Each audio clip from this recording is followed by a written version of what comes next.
Thanks for coming. Our players, I'm not going to announce champions, they're players.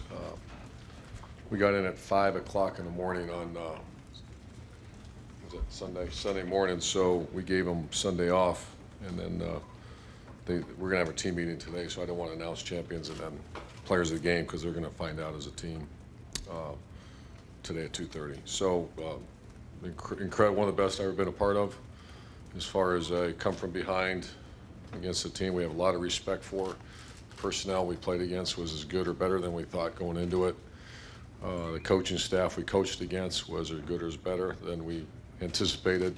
Just the intricacies of some of the, I think there was about 4 new concepts they said our defense that we saw during the game that we had not, and we adjusted well at second half, and then the same offensively. They just did their defense, they did a very good job coaching with very good personnel. Also a credit to their crowd. I thought that was one of the best environments that we've coached in. So I've got to move on. I have another tough task. A team that's 4-0 at home, and I called it on the last 2 times. Wish they'd save the whiteouts for other games, but I guess that's use them for our game. But it's one of the top 5 atmospheres again in college football. So got to get them healthy, got to get them rested because another team with a bye week night game, and get them ready to go. But good momentum, and I think we're fairly healthy too. So I'll answer any questions for you. Far left over there, Clark. Second game in a row looked like the passing game had a square wheel. Have you been able to pinpoint some specific problems that you can address? Square wheel. Yeah, we just need to play a little better. We need to hit the one game, which is a little different. Indiana, we had some guys behind defenders. This one, we did not beat the defenders. Very good secondary. In the second half, I do believe we made some plays, and some of them were broken, or not broken, but scramble plays, which is part of a passing attack as well. So, yeah, we're working hard on it. We're not in, I wouldn't say, I've never heard square wheel. I would take a little bit of offense to that. Guys work hard around here for square wheel comment, but guys it's a work in progress with a bunch of young receivers that have to continue to work at it. But overall, the way we finished the game and good balance as far as offense, defense. I thought JT had 199 of his 318 total yards in the second half against a top 5 defense in the country. So just need to keep working. Second row right, Ben. Urban, I wanted to ask you about Donrey Wilson. He had the big catch. Huge catch. Yeah. Came in with a lot of expectations. How would you describe the way his career's kind of gone here? Oh, it's a product. The poor guy's broke his foot at Michigan State in that big win we had 2 years ago. And those feet injury, we're not the only program dealing with. When you break a foot, man, it's just tough, especially a skilled athlete. So it's been one of injury, and he's fighting like crazy. He's still not 100% now. He's still dealing with doesn't practice early in the week, and I just love his unselfish approach right now, and the fact he made a play to help us go win a game. He flipped the ball to the official, went back, and almost made another great one to help us. So I like where he's at, and he's a team player that's doing the best he can. Front row right, Austin. Urban, I remember several times when we talked about JT and the competitive spirit. You've referenced that 2014 game at Penn State. I don't know if that means it was a turning point or just maybe when you really identified something special in him. But what was it about that game that resonated? Well, this is the only other one that's been like that I can recall, that every indicator was up that we lost the game. At Penn State, the story was told that in that kind of environment, our quarterback was not playing well. We had a pick 6, I believe, in that game. And he also had a second-degree MCL sprain. And here we go.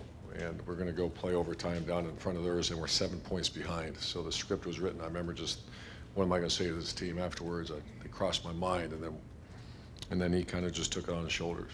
And I get to see things that all fans do not get to see.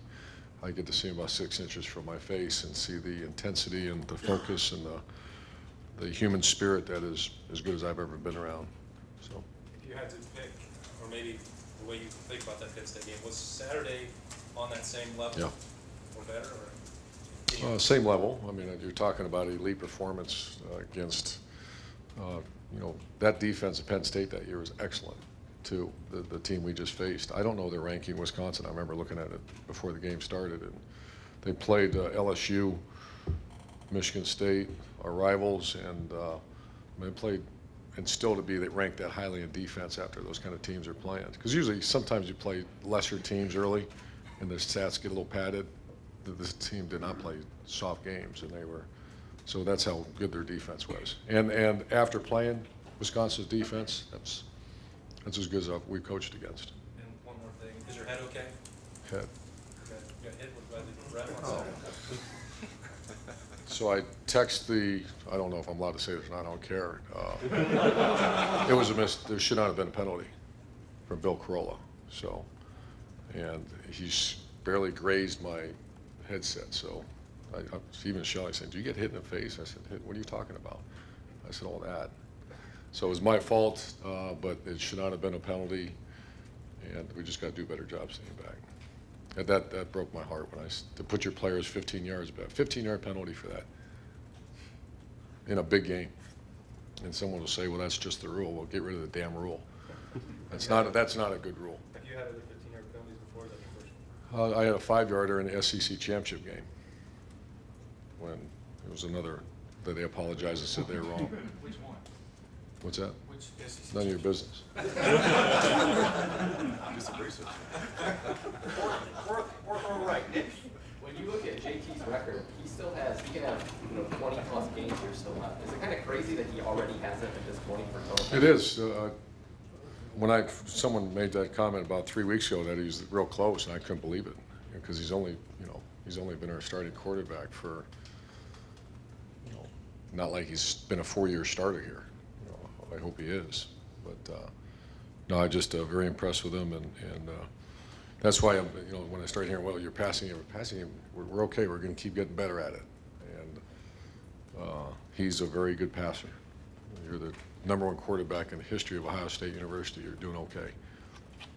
But when you look at the way the schedules fall, getting back at 5 a.m., that's obviously tough on a routine. Is there anything that you do with 2 night games where you're going to have long trips like this, getting back way early in the morning? Well, we changed our whole schedule.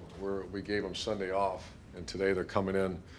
We're going to have a team meeting, evaluate and get rid of all the film, and then they're going to go out and just do a quick 15-minute with Coach Mick and us. We're going to run them a little bit and get them out. We're going to keep the 2s and 3s out in practice a little bit. But yeah, the fatigue is an issue. So and I talked to most of the guys already. They feel pretty good. So giving them the day off, Sundays are usually our work day. So we changed our schedule to answer your question. Sorry about that, Coach. Front row middle, Dave. You guys have been slow to start most games offensively. As you've studied the film, is there one thing that you've been able to pinpoint as the reason why you guys have started slow? Oh, let me think. I really haven't thought about it.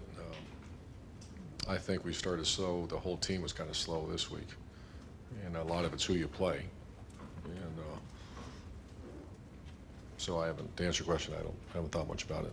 You mentioned the halftime adjustments. Obviously, they were very good. You guys dominated the third quarter. Can you give some insight into halftime adjustments? Is it very chaotic when maybe a team throws? Well, it is and that's why I think I talked to someone about this, that I came in halftime in 16-6, I believe, and we're not playing well. And I look in the locker room and ready to kind of go after everybody, and I see Coach Fickle has they use that projector, and they're going through making adjustments. All the defense is sitting right in front of them. I go walk in the offense and get ready to, implode a little bit, and they're in there just, Ed Warner, everybody's working like pros, working on things, and I said the worst thing I can do is open my big mouth and get in the way of a bunch of people working their tails off, being professional. So I didn't say a word, and the players kind of took over right before he went back out and played very well.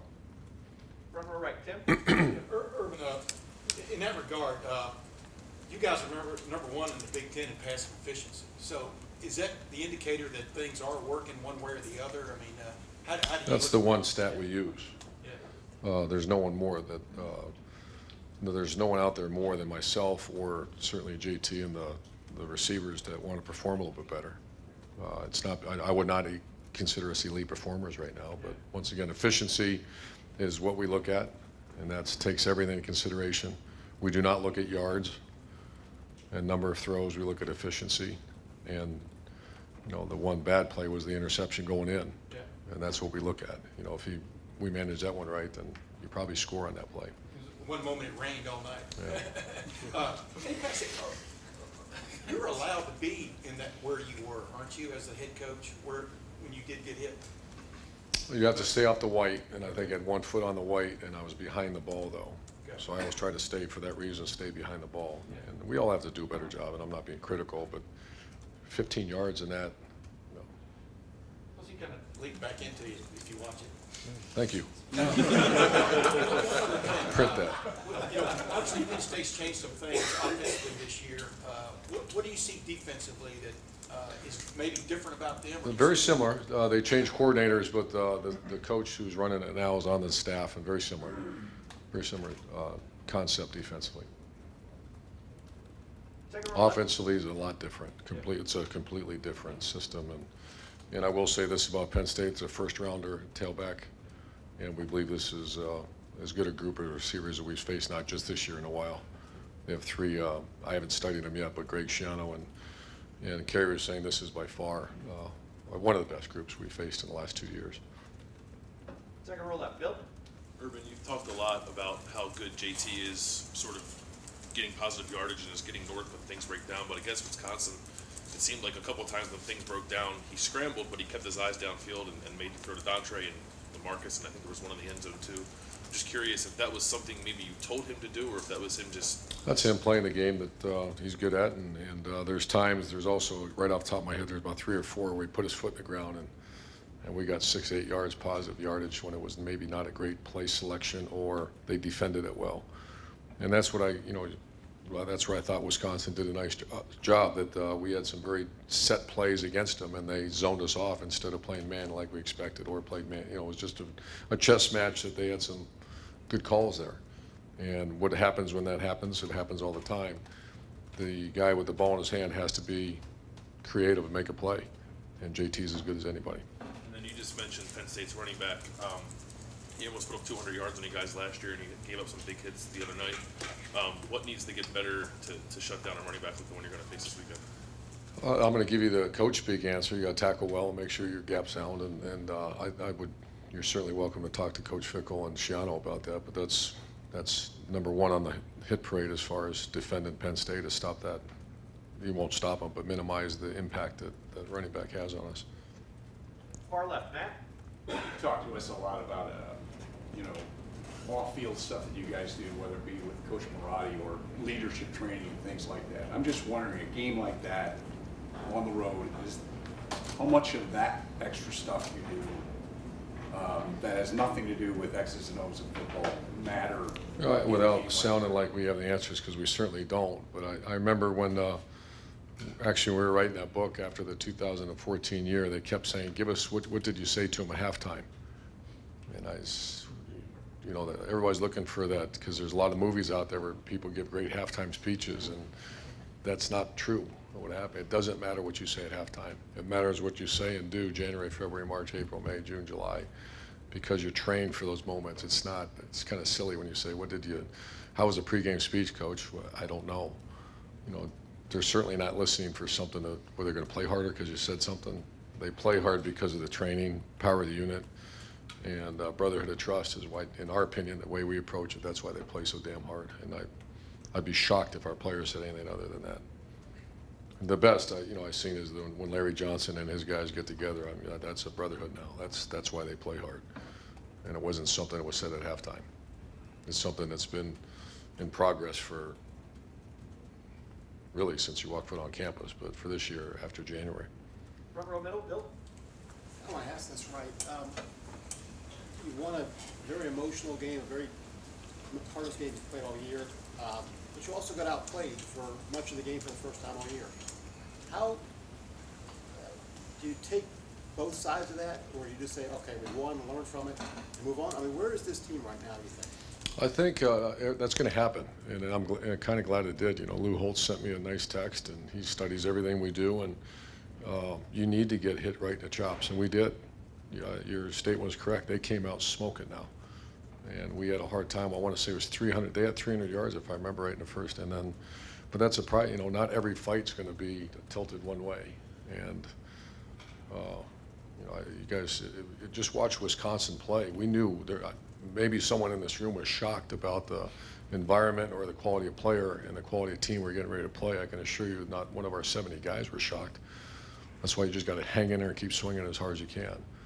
So your statement was correct. We did get outplayed. I wouldn't say we got out-toughed. You know, I wouldn't say it was an they didn't out 4-6 us or out-effort us. They had some good stuff. Very good team, very good coaches, and you keep swinging. So as anguished as that was, much of a root canal as that was, until I'd much rather have it that way for that kind of game, for the development of your team. I also want to ask you about Taekwon Lewis. He had the sack again in the game. He has been playing very well. And he was a little injured too going in. He got dinged a little bit in that game, but he's fine. But he came back. That's a testament to what was asked earlier. What has he meant to you? I mean, last year he had some great, nice sacks. Their staff, partly because the coach started taking attention. This year he's had to be one of the main guys. How well has he played, and what has he meant to the team? You know, I think you asked Larry about exactly how well he played. He's played well, but he's the JT Barrett of our defense in respect. I mean, him and Raekwon, but I feel Taekwon constantly about energizing those around him, and you know, and the last play was a perfect example of what he did to create. He's the first one there, and that whole thing about when we needed you most, you played your best, and we needed him at that point, and he played his best. And final questions, front row left, Doug. Urban, this is kind of wrapping up everything you've talked about, but I think you're in your career here now. I think you're 4-0 in overtime. I think you're 12-2 in games decided by a touchdown or less. You've had some games where maybe you guys didn't play your best, but you still won. Why is Ohio State so hard to beat? Like, it's almost to the point, I think in the fan base at least, where if and when you guys ever lose, people are shocked. Why are you so hard to beat? I think that's a great question, and once again, does this come off wrong sometimes? Because we do not have the answers. We have very good players that get extremely close, and they will not let go of that rope. They will not stop fighting, and it's not because of halftime speeches. It's not because of lucky T-shirts. It's because of the program, the culture that's created. And that's why I give our 9 coaches and the leaders on our team more credit than not enough credit, because everybody, that's how we're playing hard. It's within units. Small unit cohesion is something we call around here. Teams are too big. When you talk to this team, that guy doesn't really know that guy. But when you get into the small units, and it's a little bit, you know, it's plagiarism from the United States military. That's how you get them to play really hard and fight really hard, is get really close within that unit. And that's, in my opinion, that's why we are in these situations. And seeing what you did in overtime at Wisconsin, seeing the Penn State game 2 years ago, the way overtime is set up, it seems like you guys, defensively, you're good in the red zone at keeping teams out of the end zone. You often force them to field goals. And offensively, you're good at getting in the end zone. Does overtime fit you guys because of the success you had? I actually thought through that when we had the ball at 40 seconds left and 2 timeouts, and that was part of the reasons why we did what we did. Is, you know, the defense is really good down there, and that was going through my mind and I felt like we could move the ball and get in. It's to start winging the ball around out that environment right now, and we were backed up into their student section. That's why, to answer your question, that's why we did what we did. As far, a portion of reason why we did what we did, as far as get the thing to overtime and go play. And I was kind of hoping to get away from that, and it worked out. We had the ball first, which is not the easiest thing, but I wanted to get the hell out of that area. Pretty tough down there. So, I mean, nobody wants to go to overtime, but if you do, you like the chances. Probably a good way of saying it. Thanks, guys. Thank you.